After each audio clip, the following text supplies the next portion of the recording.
నమస్కారం, సిటీ వార్తలకు స్వాగతం. ముందుగా ముఖ్యాంశాలు. గ్యాస్ సమస్య, పంట నష్టంపై సమీక్ష జరిపిన సీఎం చంద్రబాబు. ప్రత్యామ్నాయ ఇంధనాల వైపు మళ్లడమే సరైన పరిష్కారమని సూచన.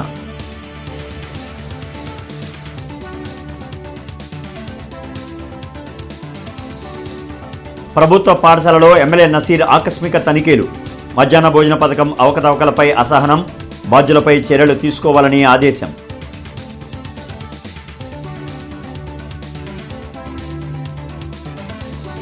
భర్తను హత్య చేసిన కేసులో భార్యతో పాటు మరో ముగ్గురి అరెస్ట్.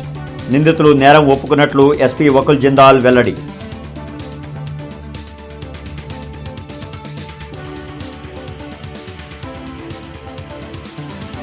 వట్టి చెరుకూరు చెరువు అభివృద్ధి పనులను పరిశీలించిన కలెక్టర్ అన్సారియా. ప్రజలతో ముఖాముఖి, ప్రతి నీటి బొట్టును ఒడిసి పట్టుకోవడమే ప్రభుత్వ లక్ష్యమని వెల్లడి.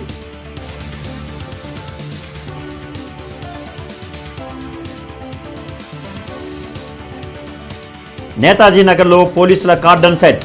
సరైన పత్రాలు లేని 60 బైకులు, 3 ఆటోలు సీజ్. ఇంటర్నెట్ చరిత్రలో సంచలనం సిటీ బ్రాడ్బ్యాండ్. ఇప్పుడు ఇంటింటికి ఇంటర్నెట్, సిటీ నుంచి గ్రామం వరకు అదే స్పీడ్. మీరు ఈ రోజే సిటీ బ్రాడ్బ్యాండ్ కుటుంబంలో చేరండి. ఎల్పీజీ సరఫరా, అకాల వర్షాలతో తలెత్తిన పంట నష్టంపై ఈరోజు క్యాంపు కార్యాలయంలో ముఖ్యమంత్రి చంద్రబాబు అధికారులతో సమీక్ష నిర్వహించారు. ప్రస్తుతం ఎల్పీజీ గ్యాస్ సరఫరా సమస్యను ఎదుర్కోవడానికి ప్రత్యామ్నాయ ఇంధనాల వైపు మళ్లడమే సరైన పరిష్కారమని ముఖ్యమంత్రి చంద్రబాబు అన్నారు. దీనికి పీఎన్జీ, విద్యుత్ పరికరాల వినియోగం పెరిగేలా చూడాలని అధికారులకు సూచించారు. రాష్ట్రంలో ప్రతి ఇంటికి పీఎన్జీ కనెక్షన్లు ఇచ్చేలా కార్యాచరణ చేపట్టాలన్నారు. పాతగుంటూరులోని మహాకవి తిక్కన ఎస్పీకేహెచ్ పాఠశాలలో మధ్యాహ్న భోజన పథకం అమలుపై ఎమ్మెల్యే నసీర్ అహ్మద్ ఆకస్మికంగా తనిఖీ చేసి ఎండీఎం ఇన్ఛార్జిను సస్పెండ్ చేయాలని ఆదేశించారు. తూర్పు నియోజకవర్గంలోని ఎస్పీకేహెచ్ పాఠశాలలో అమలవుతున్న మధ్యాహ్న భోజనం పథకాన్ని ఎమ్మెల్యే నసీర్ అహ్మద్ పరిశీలించారు. 136 మందికి భోజనాలకు కావలసిన మెనూ తీసుకుని 30 మంది విద్యార్థులకు మాత్రమే వంట చేయడం ఏంటని ప్రశ్నించారు. దీనిపై తక్షణమే ఎంఈఓ విచారణ చేయాలని ఆదేశాలు జారీ చేశారు. మధ్యాహ్న భోజన పథకంలో జరిగిన అవకతవకలపై జిల్లా కలెక్టర్ కూడా వివరాలు పంపుతామన్నారు. డొక్కా సీతమ్మ మధ్యాహ్న భోజనం పథకంలో చాలా లోపాలు ఉన్నాయని, ఉపాధ్యాయులు సైతం సమయపాలన పాటించడం లేదని అసహనం వ్యక్తం చేశారు. చాలా విధాల్లో నేను చూస్తే చాలా సాటిస్ఫాక్టరీ లెవెల్ చాలా తక్కువగా ఉంది. ఎందుకంటే టీచర్స్ కూడా ఆన్ టైంలో రానటువంటి పరిస్థితులు. 11 మంది స్టాఫ్ ఉన్నటువంటి ఈ స్కూల్లో దాదాపు ఇద్దరే కరెక్ట్ టైంకి వచ్చినట్టు, మిగతా 10 మంది కూడా రానటువంటి పరిస్థితులు ఉన్నాయి. అంతేకాకుండా మధ్యాహ్న భోజన పథకంలో ఈరోజు చూస్తే 30 మందికి మాత్రమే 136 మందికి సంబంధించినటువంటి గుడ్లు కానీ, చిక్కీలు కానీ, రైస్ కానీ ఇచ్చినటువంటి పరిస్థితులు ఉంటే, ఇక్కడ ఉన్నటువంటి ఆయా కేవలం 30 మందికి మాత్రమే వంట చేసినటువంటి పరిస్థితులు. కానీ భోజనం చాలా బాగుంది. పప్పు కానీ, గుడ్డు కానీ, రైస్ కానీ వండర్ఫుల్గా ఉంది. మేము కూడా తిని చూసాం, రుచికరంగానే ఉంది. కానీ ఇటువంటి లోపాలు ఉన్నాయి కాబట్టి వీటి మీద ప్రత్యేకమైనటువంటి దృష్టి సారించి ప్రతి ఒక్క పాఠశాలను కూడా ఎమ్మెల్యేగా, శాసనసభ్యుడిగా బాధ్యత తీసుకొని రాబోయేటువంటి 2-3 నెలల్లో ఎక్కడ కూడా లోపాలు లేకుండా, ముఖ్యంగా పిల్లలు చదువుకునేటువంటి పిల్లలకు అవసరమైనటువంటి మా ప్రభుత్వ ఆలోచన ఏదైతే ఉందో, ఒక తల్లి పిల్లవాడికి ఎలా భోజనం పెడుతుందో అదేవిధంగా ప్రతి పాఠశాలలో కూడా ఆ భోజన వసతిని కల్పించాలనేటువంటి ధ్యేయంతో ఈరోజు, ఎందుకంటే ఒక తప్పనేది పిల్లలకు సంబంధించినటువంటి దాంట్లో ఎక్కడ రాజీ పడేటువంటి పరిస్థితి లేదు. ప్రభుత్వ ఏదైతే ఆలోచనతో చేసిందో అది తూచా తప్పకుండా ఎవరైనా పాటించాల్సిందే. ఆమె 136 మందికి రైస్ తీసుకొని కనీసం 30 మందికి కూడా వండనటువంటి పరిస్థితులు. దీని మీద ప్రత్యేకమైనటువంటి చర్యలు తీసుకోవాలని చెప్పి కూడా ఎంఈఓ గారికి, అలాగే కలెక్టర్ గారికి కూడా దృష్టికి కూడా తీసుకొని వెళ్తాం.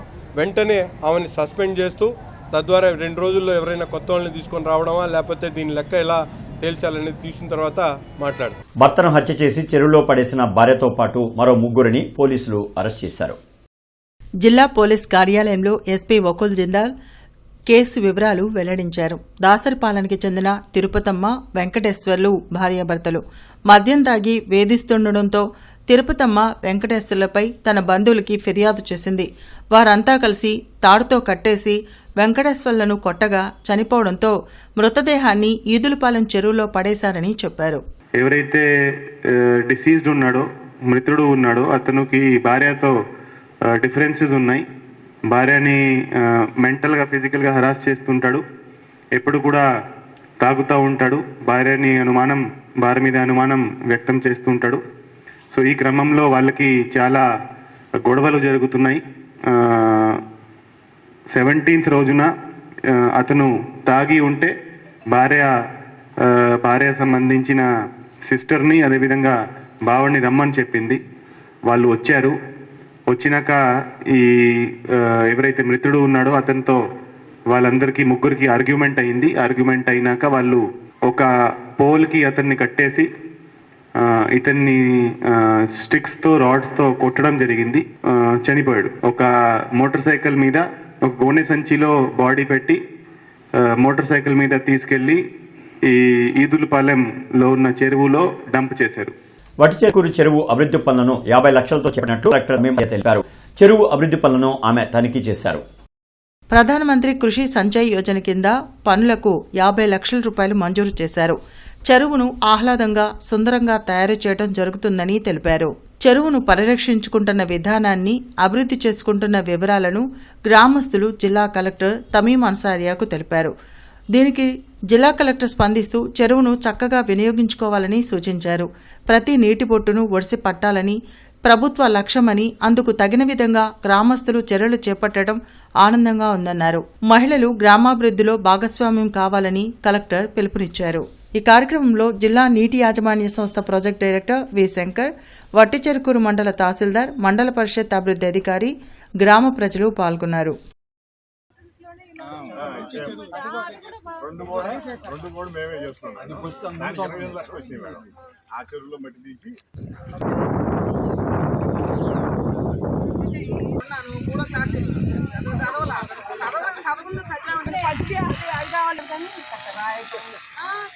అది వస్తే చాలు.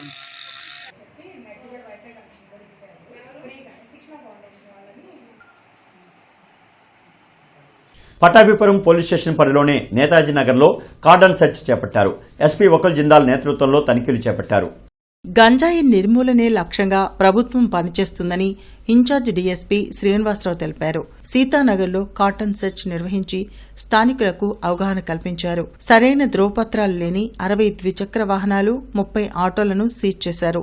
సరైన పత్రాలు చూపించి వాహనాలు తీసుకువెళ్లొచ్చని తెలిపారు. ఎవరూ మత్తు పదార్థాల బారిన పడవద్దని సూచించారు.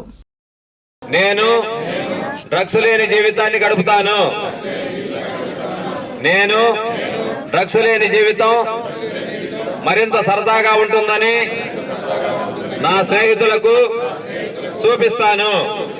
నేను డ్రగ్స్ యొక్క హానికరమైన ప్రభావాల గురించి ప్రజలకు తెలియజేస్తాను. ఒక్కసారి మీరు ఆలోచించుకోండి. ఒక్కసారి గంజాయి కలవబడిన తర్వాత అంటే దీంట్లో మెయిన్ ఉద్దేశం అంటే అందరూ పెద్దవాళ్ళు అయితే కాదు, దీంట్లో యూత్ అయితే ఉన్నారు. యూత్ అయితే ఎక్కువ అలవాటు పడతా ఉన్నారు. వన్స్ ఒక్కసారిగా వాళ్ళకి అలవాటు పడ్డట్టయితే దానికి ఒక టైం, ఏ రోజైతే మనం తీసుకుంటున్నామో ఆ టైం కనుక మళ్ళీ ఆ గంజాయి తాకపోతే ఆడు పిచ్చిపేటగా ప్రవర్తిస్తూ ఉంటాడు. అది అందరికీ తెలిసిందే.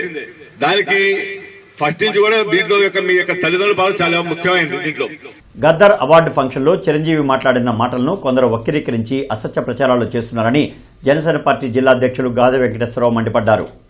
లాడ్జి సెంటర్లోని జనసేన పార్టీ కార్యాలయంలో జరిగిన మీడియా సమావేశంలో వెంకటేశ్వరరావు మాట్లాడారు. చిరంజీవి అనే వ్యక్తి జనసేన పార్టీలో అంతర్భాగంగా ఉన్నారని, సినీ పరిశ్రమలో కొంతమంది ఆయన అంటే పడని వ్యక్తులు ఉన్నారని అన్నారు. సినీ పరిశ్రమలో ఎవరిని ఇబ్బందికి గురిచేయని వ్యక్తి చిరంజీవి అన్నారు. చిరంజీవిపై అసత్య ప్రచారాలు చేస్తున్న వారి వెనక ఏ రాజకీయ పార్టీ ఉందో ప్రజలకు తెలుసన్నారు. పొత్తు ధర్మం కోసమే సహనంతో ఉన్నాం, రెచ్చగొట్టే వ్యాఖ్యలు చేయొద్దని హెచ్చరించారు. రాష్ట్రాభివృద్ధి, యువత భవిష్యత్ కోసమే జనసేన పార్టీ పనిచేస్తుందన్నారు. ఈ కార్యక్రమంలో జనసేన నాయకులు పాల్గొన్నారు. చంద్రబాబు నాయుడు గారిని లోపల పెడితే గుంటూరులో బంద్ చేసిన జనసేన పార్టీ కేసులు పెట్టిస్తుంది కూడా గాదె వెంకటేశ్వరరావు, బోనపల్లి శ్రీనివాస్ యాదవ్. ఈ రుద్దుకునే వాడి మీద ఎవడి మీద కేసు లేదు, రుద్దుకునేవాడు రోడ్డు మీద కొట్టాలి ఆ రోజున. అందుకని ఉదాహరణ చెప్తున్నాను. మీరు ఇట్లా కుహానాశాలు వేస్తే ఏం జరగబోయేది ఒకసారి గుర్తు తెచ్చుకుని మెల్లగండి అని చెప్పేసి అందరికి చెప్తున్నాను. దయచేసి దీన్ని ఇంతటితో ఆపండి. చిరంజీవి గారంటే ప్రతి వ్యక్తిని గౌరవించేటటువంటి రూపం అది. ఇవాళ తెలుగు రాష్ట్రాల్లో ఏ ఇంటికి వచ్చినా చిరంజీవి గారంటే ఆశ్చర్యంతో ఇంట్లోకి తీసుకెళ్లి కూర్చోబెట్టేటటువంటి వ్యక్తి, ఆ వ్యక్తి గురించి మీరు మాట్లాడతారా? అది ఎటు దారి తీస్తుందో కూడా ఒకసారి ఆలోచన చేసుకుని యూట్యూబ్లో కూర్చొని మాట్లాడాలని చెప్తున్నా. శెట్టి బలిజ సంక్షేమ సంఘం స్థాపకులు దొమ్మేటి వెంకటరెడ్డి జయంతి సందర్భంగా ఆయన చిత్రపటానికి సీఎం చంద్రబాబు పుష్పాంజలి ఘటించి నివాళులర్పించారు. దేశ స్వాతంత్రానికి పూర్వమే సామాజిక సేవతో పాటు శెట్టి బలిజల అభ్యున్నతికి దొమ్మేటి వెంకటరెడ్డి కృషి చేసి అందరి గుండెలో నిలిచారని సీఎం గుర్తు చేశారు. అమ్మ చారిటబుల్ ట్రస్ట్ ఆధ్వర్యంలో రక్తదాన శిబిరం జరిగింది. స్వతంత్ర సమరయోధులు భగత్ సింగ్, సుఖదేవ్, రాజగురుల వర్ధంతి సందర్భంగా నల్లపాడు రోడ్లోని ఆశ్రమ ప్రాంగణంలో ఈ కార్యక్రమం నిర్వహించారు. తలసేమియా బాధితులకు అండగా నిలుస్తున్న తలసేమియా నీడ్స్ బ్లడ్ సెంటర్కు తమ ట్రస్ట్ ద్వారా రక్తదానం చేయాలని సంకల్పించినట్లు ట్రస్ట్ సేవకులు సురేష్ తెలిపారు. తలసేమియా బాధితులకు రక్తదానం చేసేందుకు దాతలు తమ చేయూతను అందించాలని thalassaemia blood centre unit incharge Shivaji కోరారు. ఈరోజు అమ్మ చారిటబుల్ ట్రస్ట్ అనే ఒక దేవాలయంలో మెగా రక్తదాన శిబిరం ఏర్పాటు చేయడం జరుగుతుంది. అమ్మ చారిటబుల్ ట్రస్ట్ ద్వారా బాబా గారు గత 30 సంవత్సరాలుగా గుంటూరులోని మిర్చియార్డు పక్కనున్న ఈ ఆశ్రమాన్ని బేస్ చేసుకొని ఎన్నో కార్యక్రమాలు గత 30 సంవత్సరాలుగా తలసేమియా చిన్నారుల కోసం కష్టపడుతూ ఉన్నారు. అలాగే అనాథ శరణాలయాలు రాష్ట్ర వ్యాప్తంగా అనాథ శరణాలయాలు, వృద్ధాశ్రమాలు, అలాగే చిన్నపిల్లలకి ఎంతోమందికి చదువు దానం చేస్తున్నారు. ప్రతిరోజు కొన్ని వేల మందికి అన్నదానం ద్వారా బాబా గారు వాళ్ళందరి దృష్టిలో దేవుడిగా నిలిచారు. బాబా గారి యొక్క ఆదేశానుసారం తలసేమియా పిల్లల కోసం ఈరోజు తలసేమియాతో ఎంతోమంది తమ ప్రాణాలు కూడా వదులుకుంటున్నారని తెలిసింది. అది తెలిసిన విషయం బాబా గారు చెప్పగానే వారు అంగీకరించి ప్రతి సంవత్సరమే కాదు అవకాశం ఉన్నంత వరకు మన ఆశ్రమం నుంచి మనకు తెలిసిన వాళ్ళ దగ్గర నుంచి ఏదైతే రక్తం అవసరం, నీడీ బ్లడ్ ఏదైతే కావాలో దానికి మనం కూడా మన వంతుగా మనతో పాటు మనం ప్రోత్సహిస్తూ తలసేమియా నీడ్స్ అనే ఒక సంస్థకి మేము మాట్లాడటం జరిగింది. వాళ్ళ దగ్గర రిజిస్టర్ అయ్యి 72 మంది ఉన్నారు పేషెంట్స్, తలసేమియాతో బాధపడుతున్నారు. వారికి ప్రతి నెల అంటే 15 రోజులకు ఒకసారి బ్లడ్ మార్పిడి చేయాలి. అది మస్ట్ అండ్ షుడ్ నెససరీ. అది లేకపోతే వాళ్ళకి చాలా ఇబ్బంది అవుతుంది. మోస్ట్ ఓన్లీ థింగ్ ఇస్ అంతర్రాష్ట్ర అందుల క్రికెట్ టోర్నమెంట్ గుంటూరులో ప్రారంభమైంది. పిచికలగుంటలో ఏర్పాటు చేసిన ఈ టోర్నమెంట్ను ఎమ్మెల్యే గల్లామాధవి ప్రారంభించారు. భాష్యం విద్యా సంస్థల అధినేత భాష్యం రామకృష్ణ, టీడీపీ నాయకులు సుఖవాసు శ్రీనివాస్, అందుల cricket tournament coach Ajay Kumar Reddy తదితరులు పాల్గొన్నారు. అంగవైకల్యం ఉందని నిరాశపడకుండా ఆత్మస్థైర్యంతో దివ్యాంగులు ముందుకు సాగడం హర్షణీయమని గల్లామాధవి, భాష్యం రామకృష్ణ అన్నారు.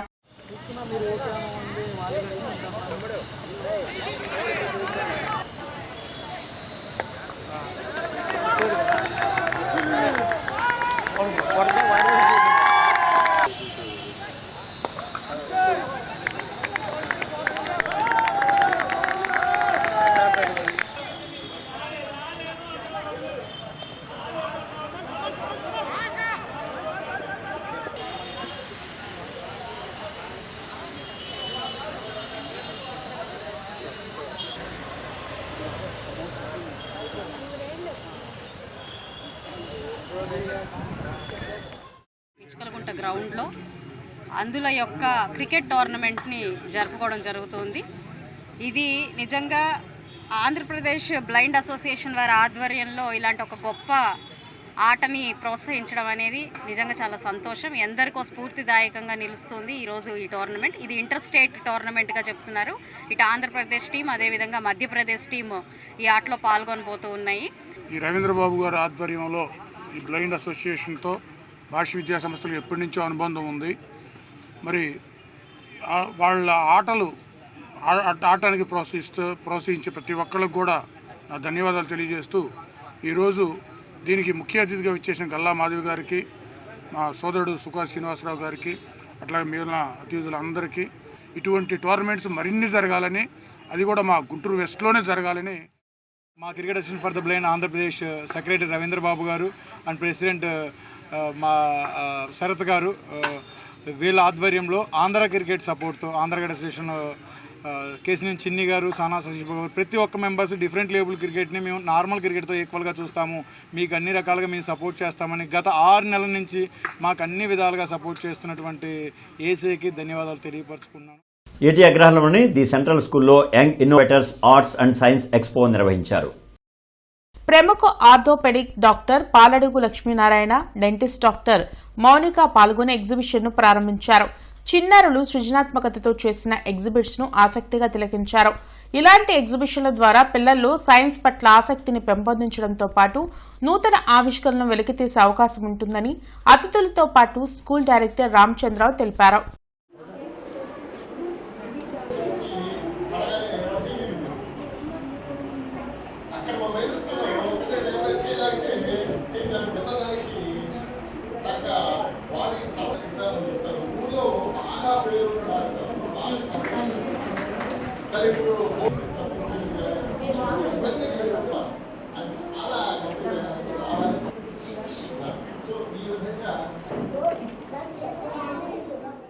చిన్నపిల్లలు వాళ్ళ టాలెంట్ అనేది అద్భుతంగా ఉంటుంది. సో దాన్ని కరెక్ట్ వేలో షైన్ చేయడానికి ఈ ఎగ్జిబిషన్స్ చాలా హెల్ప్ అవుతాయి. పేరెంట్స్కి కూడా వాళ్ళ పిల్లల్లో ఏమేమి టాలెంట్స్ ఉన్నాయనేది కూడా అర్థమవుతుంది. ఈ స్కూల్ యాజమాన్యం వారికి, డైరెక్టర్ గారికి ధన్యవాదాలు తెలుపుతున్నాను. ఇటువంటి కార్యక్రమాలని ఎంకరేజ్ చేస్తున్నందుకు వాళ్ళకి ప్రత్యేకంగా కృతజ్ఞతలు తెలుపుతున్నాను. ఈ అకేషన్కి మమ్మల్ని కూడా పిలిచినందుకు చాలా కృతజ్ఞతలు. సో ఇక్కడ ఉన్న పిల్లలు చేసిన ఇన్నోవేషన్స్ చూస్తే మాకు కూడా ఆశ్చర్యం కలుగుతుంది. కార్యక్రమంలో ప్రధాన ఉద్దేశం మనం ఎంతసేపటికి ఊహాత్మకంగా ఉన్నటువంటి విద్యనే చూస్తున్నాం తప్పితే ఆచరణాత్మక విద్య అయితే మనకు కనిపించట్ల. సో టీచర్ల యొక్క అనుభవం, పిల్లల యొక్క ఆచరణ రెండూ కలిపి ప్రయోగాత్మకంగా ఈరోజు ఈ ఎగ్జిబిషన్ని మొదలుపెట్టాం. నేను గమనించాను, ఎగ్జిబిషన్లో ఎవరైతే అంతకుముందు చదువులో వెనకబడి ఉన్నారని మేము అనుకుంటున్నామో, ఈ ప్రయోగాత్మక ఎగ్జిబిట్స్ ద్వారా వాళ్ళలో చక్కటి నాలెడ్జ్ కానీ ఫర్దర్గా కూడా వాళ్ళు షైన్ అయ్యి ముందుకు వెళుతున్న సందర్భాలు కూడా చాలా ఉన్నాయి. భగత్ సింగ్ 95వ వర్ధంతి సందర్భంగా కొత్తపేటలోని భగత్ సింగ్ విగ్రహానికి పలువురు పుర ప్రముఖులు పూలమాలలు వేసి ఘన నివాళులర్పించారు. ఈ సందర్భంగా కెఎస్ లక్ష్మణరావు మాట్లాడుతూ బ్రిటిష్ సామ్రాజ్యవాదులను పారద్రోలండి, విప్లవం వర్ధిల్లాలి అంటూ భగత్ సింగ్ 23 ఏళ్ల వయసులోనే దేశం కోసం ఉరికొయ్యను ముద్దాడారని, అదే రోజున భగత్ సింగ్తో పాటు సుఖ్దేవ్, రాజ్గురులు కూడా ఉరితీయపడ్డారని, వారి త్యాగాలను భావితరాలకు తెలియచేసేలా ఇప్పుడున్న విగ్రహం స్థానంలో కాంస్య విగ్రహాన్ని వచ్చే మార్చి 23వ తేదీ నాటికి ఏర్పాటు చేసేలా కార్యాచరణ చేపడుతున్నట్లు తెలిపారు. ఈ కార్యక్రమంలో జనచైతన్య వేదిక రాష్ట్ర అధ్యక్షులు వల్లంరెడ్డి లక్ష్మణ్ రెడ్డి, అవగాహన సంస్థ వ్యవస్థాపకులు కొండా శివరామిరెడ్డి, నడింపల్లి గురుదత్, టి ధనుంజయ రెడ్డి, శ్రీధర్ బాబు, ఇందుశేఖర్ తదితరులు పాల్గొన్నారు. సామ్రాజ్యవాదం విశృంఖలంగా ఈ దేశాలకు నష్టం కలగజేసే ప్రయత్నం చేస్తాం. మన దేశం మీద అమెరికా వేసిన సుంకాలు కూడా మనకి కళ్ళ ముందు కనపడుతూ ఉంది. కాబట్టి ఈరోజు మన సమాజం భగత్ సింగ్, రాజ్గురు, సుఖదేవ్ దేనికోసమైతే తమ ప్రాణాలు అర్పించారో దాన్ని, ఆ ఆశయాలను సాధించుకోవాల్సినటువంటి అవసరం ఉంది. దానికి మనందరం కూడా కంకణం బదులే కృషి చేయాలని కోరుకుంటూ, ఒక ప్రధానమైనటువంటి అంశం, ఈ ఊరు మొత్తంలో, ఈ పెద్ద మహానగరంలో భగత్ సింగ్ విగ్రహం ఇక్కడ ఒకచోటే ఉంది. ఎప్పుడో పెద్దలు రమణరావు గారు తదితరులు ఈ విగ్రహాన్ని వేయించారు. ఇది సిమెంట్ విగ్రహం. దీని స్థానంలో ఒక మంచి కాంస్య విగ్రహాన్ని బాగా చేయించాలి. దానికి ఒక కమిటీని ఏర్పాటు చేయాలి. ఇక్కడ ఉన్న పెద్దలందరం కనుక పూనుకుంటే 10 రోజుల్లోనే ఆ కమిటీని ఏర్పాటు చేసి నెక్స్ట్ ఇయర్ మార్చి 23 నాటికి మనందరం కాంస్య విగ్రహానికి దండ వేయాలనేది నాకున్నటువంటి ఉద్దేశం. తనపై దాడులకు పాల్పడిన వారిని, ప్రేరేపించిన వారిని ఎవరినీ వదిలే ప్రసక్తే లేదని మాజీ మంత్రి అంబటి రాంబాబు హెచ్చరించారు. జనవరి 31వ తేదీన తన ఇంటిపై దాడులు చేసిన వారిపై ఆధారాల ప్రకారం కేసులు నమోదు చేయాలని అంబటి రాంబాబు ఎస్పీ వకుల్ జిందాల్కు వినతిపత్రం అందజేశారు. ఈ సందర్భంగా ఆయన మీడియాతో మాట్లాడుతూ 7 గంటల పాటు తన ఇంటిపై, ఆఫీస్పై దాడులు చేసి హత్యాయత్నానికి పాల్పడిన వారిపై తేలికపాటి సెక్షన్లు పెట్టి పోలీసులు స్టేషన్ బెయిల్ ఇచ్చి పంపారని మండిపడ్డారు. పోలీసులు పక్షపాత ధోరణి అవలంబిస్తూ గంగా వెంకటేశ్వర్లు అనే సీఐ తేలికపాటి సెక్షన్ల ప్రకారం కేసు నమోదు చేశారని ఆరోపించారు. 7 సంవత్సరాలలోపు శిక్ష పడే సెక్షన్ల ప్రకారం నాపై కేసు పెట్టి నన్ను జైలుకు పంపారని ఆయన అన్నారు. ఇక్కడ న్యాయం జరగకపోతే హైకోర్టుకు, అవసరమైతే సుప్రీంకోర్టుకు కూడా వెళ్తామని చెప్పారు. ఈ కార్యక్రమంలో మాజీ ఎమ్మెల్యే అన్నాబత్తిని శివకుమార్, నూరి ఫాతిమా, మోదుగుల వేణుగోపాల్ రెడ్డి, నిమ్మకాయల రాజనారాయణ, ఆచారి, బూసిరాజులత తదితరులు పాల్గొన్నారు. 127(2) అంటే 1 year punishment, 189(2) 6 months punishment, 324(4) మిచీఫ్ 2 years punishment, 329(4) clause 4 criminal trespass and house 1 year, 351 clause 2 criminal intimidation 2 years. అన్ని బిలో 7 years. ఎందుకంటే శుభ్రంగా ఎక్యూజ్డ్ అందరినీ కూడా బెయిల్ ఇచ్చి పంపించడానికి కావాల్సిన సెక్షన్స్ మాత్రమే వేశారు ఆ సిఐ గారు. ఎస్పీ గారికి రిప్రజెంటేషన్స్ ఇవ్వడం జరిగింది. మళ్ళా డీజీపీ గారికి కూడా ఇప్పుడు వెళ్ళిస్తాం. పోలీసులు దుండగలు కలిసిన న్యాయ వ్యవస్థ మాత్రం సహించదు అని చెప్పే రీతిలో దీనిలో సారాంశం రావాలనేటువంటి తాపత్రయంతో మేము ప్రయత్నం చేయబోతున్నాం. జగన్మోహన్ రెడ్డి గారి డైరెక్షన్లో కలెక్టరేట్లో ప్రజా సమస్యల పరిష్కార వేదిక కార్యక్రమం జరిగింది. జిల్లా నలుమూల నుంచి వచ్చిన బాధితులు తమ సమస్యలు పరిష్కరించాలంటూ జాయింట్ కలెక్టర్ ఆశుతోష్ శ్రీవాత్సవకు వినతులు అందించారు. ప్రతి సోమవారం కలెక్టరేట్లో నిర్వహించే ప్రజా సమస్యల పరిష్కార వేదికకు బాధితులు బారులు తీరారు. ఫిర్యాదులను జిల్లా ఉన్నతాధికారులు స్వీకరించారు. ఆయా సమస్యల పరిష్కారంకు తగు చర్యలు తీసుకుంటామని భరోసా కల్పించారు. 13వ డివిజన్లో వీధి కుక్కల బెడద ఎక్కువగా ఉందని, పిల్లల వెంట మహిళల వెంట పడుతున్నాయని, వెంటనే చర్యలు తీసుకోవాలని షేక్ ఉస్మాన్ వినతి పత్రం ఇచ్చారు. వర్షాలు పడడంతో పీకలవాగు పొంగి మురుగునీరు ఇళ్లలోకి చేరి పలు ఇబ్బందులు పడుతున్నామని 14వ డివిజన్కి చెందిన సయ్యద్ జానీ బాషా ఫిర్యాదు చేశారు. పీకలవాగు సమస్య చాలా పెద్దది. అది పీకలవాగు గత సంవత్సరం ముందు పని చేసి ఆపేసిన సమస్య. దానికి పరిష్కారం చేయమని చెప్పి గతంలో చాలాసార్లు కమిషనర్ దగ్గరికి, కలెక్టర్ గారి దగ్గరికి కూడా తీసుకొచ్చాము. ఈసారి కూడా చెప్పడం జరిగింది. ఆ పరిష్కారం తక్షణమే చేస్తానని చెప్పి కలెక్టర్ గారు మాకు వివరణ ఇవ్వడం జరిగింది అతనికి. అలానే సంగడిగుంట 1వ లైను 2వ లైను రోడ్లు వేసి రోడ్లు మరమ్మతులు చేయకుండా ప్యాట్లో వాళ్ళకి కలోట్ల మీద నడవడానికి కూడా చాలా ఇబ్బందికరంగా ఉంది. కుక్కల సమస్యలు చాలా ఎక్కువ అయిపోయినాయి. వీధికి వచ్చేసి 15 కుక్కలు 10 కుక్కలు దాకా ఉన్నాయి. ఈ సందన కలెక్టర్ దృష్టికి తీసుకొచ్చాం. కలెక్టర్ గారు స్పందించి వెంబటనే జోక్యం చేసుకొని దీనికి సర్దిద్దుగా ఉన్నారు. కానీ పిల్లలకి చాలా ఇబ్బందిగా అవుతుంది. పేరెంట్స్ క్యారేజీలు తీసుకెళ్తుంటే క్యారేజీలు వెంబడి పడుతున్నాయి. దానివల్ల చాలా ఇబ్బందిగా అవుతుంది. కలెక్టర్ గారు స్పందించారు. వైఎస్ఆర్ కాంగ్రెస్ పార్టీ తరఫున నుంచి పార్టీకి ప్రజలకి తోడుగా అండగా ఉంటామని. సిపిఐ గుంటూరు నగర సమితి ఆధ్వర్యంలో గుంటూరు నగరపాలక సంస్థ ప్రజా సమస్యల పరిష్కార వేదికలో గణేష్ నగర్ ఆక్రమణ సమస్యను కమిషనర్ మయూర్ అశోక్ దృష్టికి తీసుకెళ్లారు. గణేష్ నగర్ ప్రాంతంలో ఆక్రమణకు గురైన సుమారు 1500 గజాల వడ్డెర కమ్యూనిటీ స్థలాన్ని ఆక్రమణదారుల నుంచి విడిపించి గణేష్ నగర్ ప్రాంత అభివృద్ధికి వినియోగించాలని సిపిఐ నాయకులు కోరారు. ఈ కార్యక్రమంలో సిపిఐ గుంటూరు నగర కార్యదర్శి అకిటి అరుణ్ కుమార్, నగర కమిటీ సభ్యులు చల్లా మరియదాసు, జంగాల చైతన్య, స్థానిక ప్రజలు వీరాంజనేయులు, జ్యోతి, ఆకాష్ తదితరులు పాల్గొన్నారు.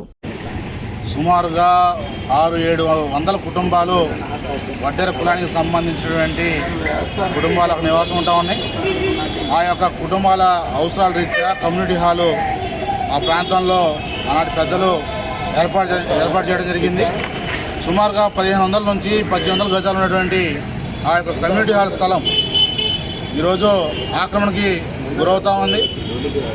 ఆ ప్రాంతంలో వడ్డెర కులానికి సంబంధించి కమ్యూనిటీ హాలు లేకపోతే హాస్పిటల్ సంబంధించి, స్కూల్ సంబంధించి ఆ యొక్క ప్రజలకి ఉపయోగకరమైనటువంటి నిర్మించుకోవాలనే ఉద్దేశంతో ఆనాడు పెద్దలు ఆ యొక్క స్థలాన్ని ఆనాడు అప్పచెప్పడం జరిగింది. కానీ ఈరోజు గుంటూరు రాజధాని ప్రాంతం అవడం వల్ల, భూముల రేట్లు పెరగడం వల్ల అనేక మంది రాజకీయ నాయకుల యొక్క కళ్ళు దానిపైన పడడం, దాన్ని ఆక్రమణకు గురి చేయడం జరుగుతూ ఉంది.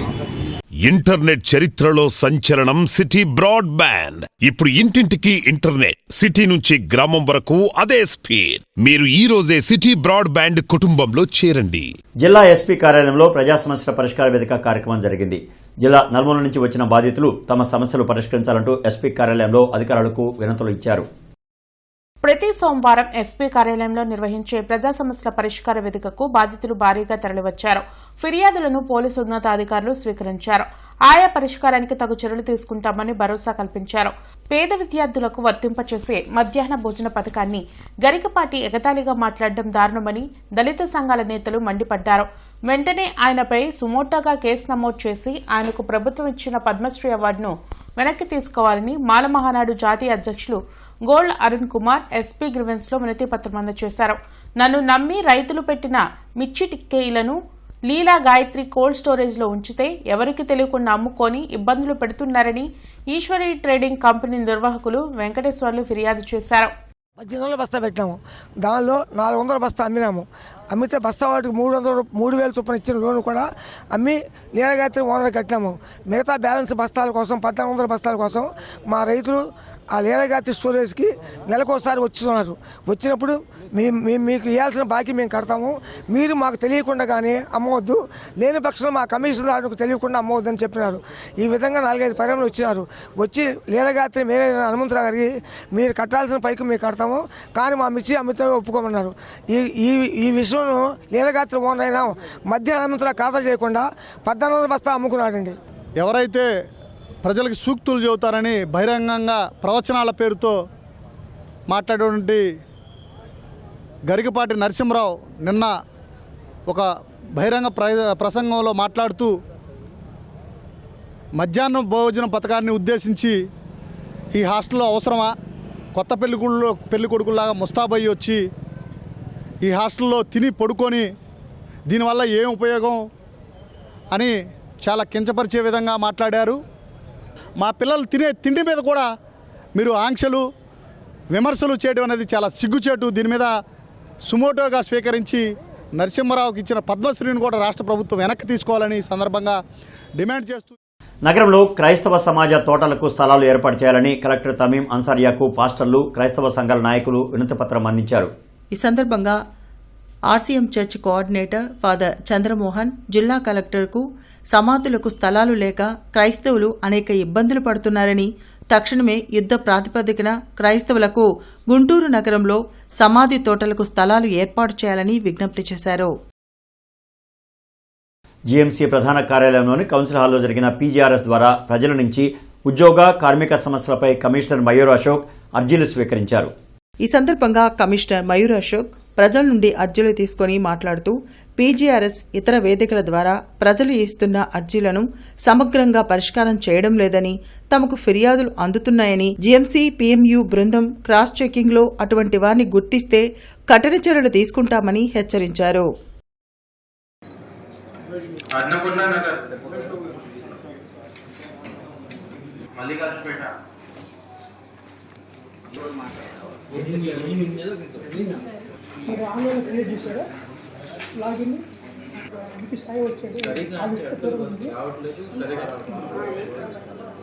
ఐపీడీ కాలనీలో రంజాన్ పర్వదిన వేడుకలు జరిగాయి. స్థానిక ఈద్గా వద్ద ప్రత్యేక ప్రార్థనలు జరిపారు. మైనార్టీ మత పెద్దలు, ముస్లిం సోదరులు ప్రార్థనలో పాల్గొన్నారు. ప్రార్థనలు అనంతరం శుభాకాంక్షలు తెలుపుకున్నారు. పండుగ విశిష్టతను మత పెద్దలు వివరించారు.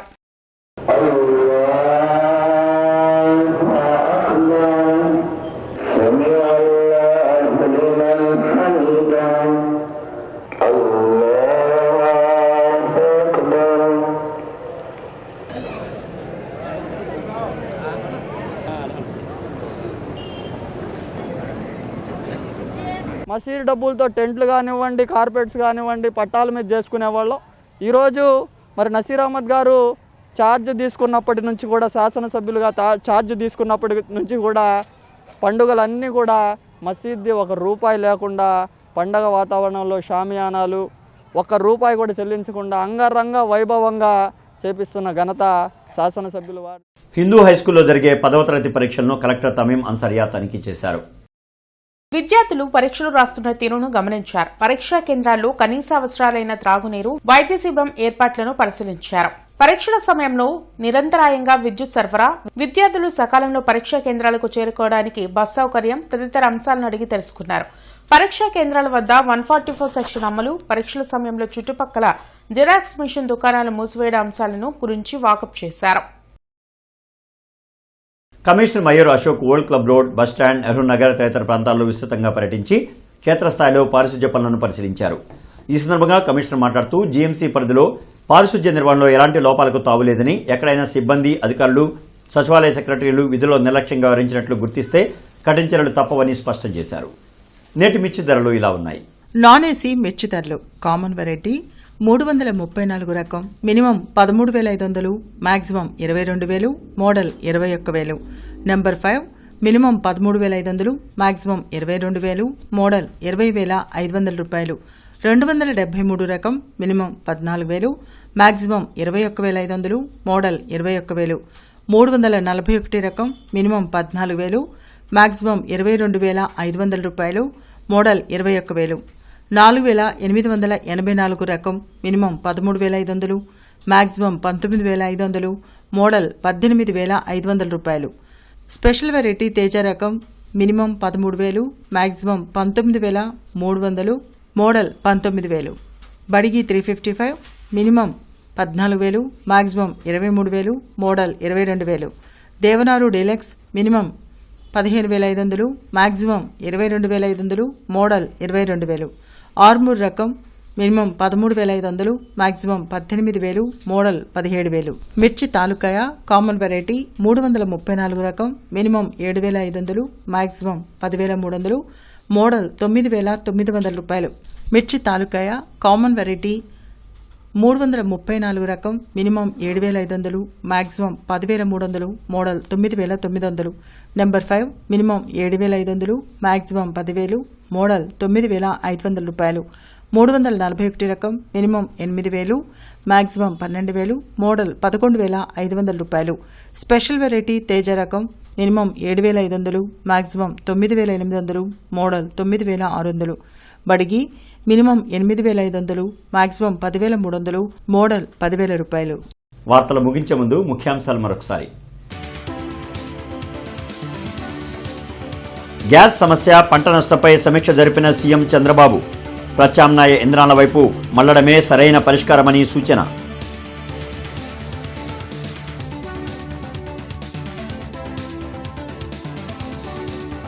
ప్రభుత్వ పాఠశాలలో ఎమ్మెల్యే నసీర్ ఆకస్మిక తనిఖీలు. మధ్యాహ్న భోజన పథకం అవకతవకలపై అసహనం, బాధ్యులపై చర్యలు తీసుకోవాలని ఆదేశం.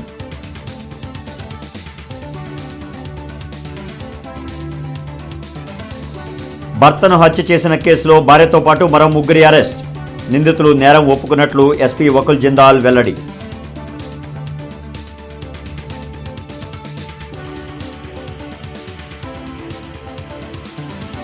వట్టి చెరుకూరు చెరువు అభివృద్ధి పనులను పరిశీలించిన కలెక్టర్ అన్సారియా. ప్రజలతో ముఖాముఖి, ప్రతి నీటి బొట్టును ఒడిసి పట్టుకోవడమే ప్రభుత్వ లక్ష్యమని వెల్లడి.